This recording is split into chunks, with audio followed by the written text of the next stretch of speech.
Happy day, hop fans. Have you guys ever realized that each year you pass the anniversary of the first day you had craft beer? A craft beer birthday of sorts. Do any of you celebrate it? Or is this blowing your mind right now? If you celebrate, what do? Do you drink beer? Make a cake? Cake made from beer? Beer made from a cake? Or do you just cry for 15 minutes because Blockbuster doesn't exist like any other normal day? Hey everyone, I'm Harrison. You're watching Hop Takes, presented by Hop Culture. So last week's question of the week, what was your desert island beer? Great answers. Balanced Beer jumped on Instagram and said Saison Bernice. From Ascenta Darius Rustic Ales, fancy and funky. John R85 said Dank Meme. From Triptych Brewing, I know what kind of island you're hoping to crash on, John. And our very own John P. Champagne Velvet from Upland Brewing Co. Classy stuff from a classy man. This island sounds like the best island ever. In fact, I think you should just keep the rescue planes away and instead just send us the cruise ships. We're a Congo line and a water slide away from a tropical craft beer vacation destination. Who is bringing the tiny umbrellas?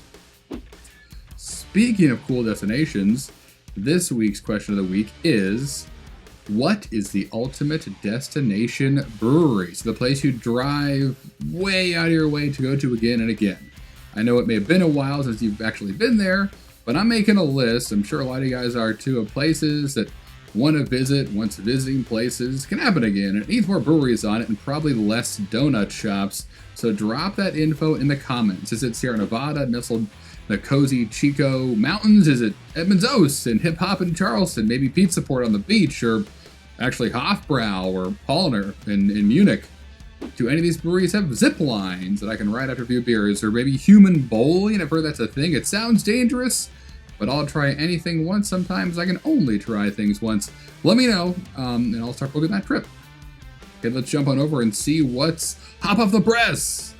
All right, so tonight's top story is a bittersweet one. So John Paradiso, the longtime managing editor of Hop Culture, whose stories have featured here since episode 1 of Hop Takes, he is leaving us to go on a next adventure. John's a great guy. He's a wonderful writer.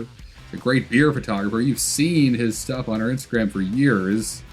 It's tough to be a beer writer that both beer fans and brewery owners respect. Maybe it's impossible, but John Paradiso did it. That should be celebrated. I'm going to miss our long talks on what makes newsletters so great. And someone is going to have really big shoes to fill, like Shaq-size shoes over here at Hop Culture. I could sleep in one of Shaq's shoes. That's how big they are, but given the opportunity, I would definitely decline.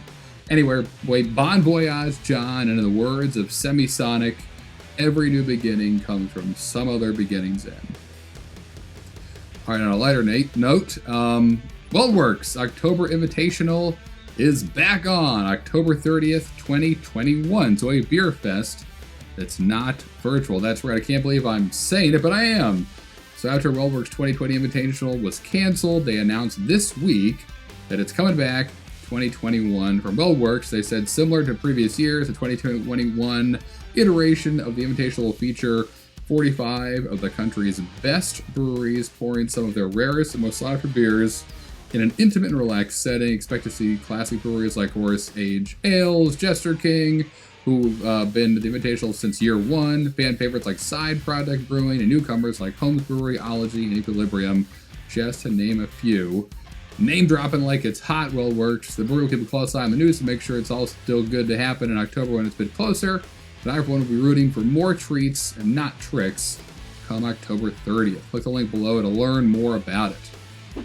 Okay, let's finish up with a this or that. So, going big again, lagers versus ales. So this is huge. I mean, it's like the ultimate question, you could argue, when it comes to this or that in the beer world.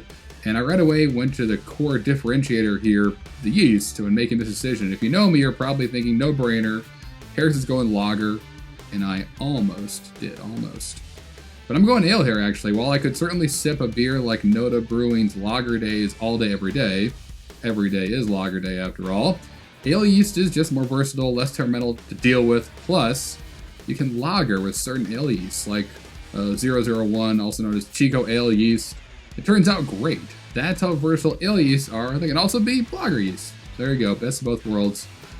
And now you know it. Okay, guys, that's it for this week's Hop Takes. Thanks for listening. Was I right, wrong? Am I losing weight or am I gaining mass? Tell me in the comments here or hit me up at Harry Beard everywhere. And don't forget to follow at Hop Culture Mag everywhere too. And until next week, Peace, Punch, and Captain Crunch, I'm out of here.